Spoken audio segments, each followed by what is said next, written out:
રાજ્યમાં હાડ થીજવતી ઠંડી પડવાની શક્યતાઓ છે। આગામી દિવસોમાં ઠંડીના પ્રમાણમાં વધારો થઈ શકે છે। ગુજરાતમાં હાડ થીજવતી ઠંડી પડવાની સંભાવના છે। આગામી દિવસોમાં ઠંડી વધે તેવી શક્યતાઓ છે। કચ્છ જિલ્લાનું નલિયા 10.3 ડિગ્રી સાથે ઠંડુગાર રહેવા પામ્યું છે। 7 જિલ્લામાં લઘુત્તમ તાપમાન 14 ડિગ્રીથી નીચે છે। અમરેલીમાં 11.8 ડિગ્રી, ડીસામાં 13.1 ડિગ્રી તાપમાન છે।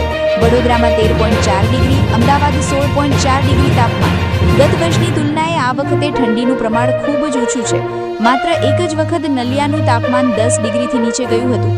અંબાલાલ પટેલની આગાહી કહે છે કે 31 ડિસેમ્બર દરમિયાન ઉત્તરીય પ્રદેશોમાં સખત ઠંડી પડશે।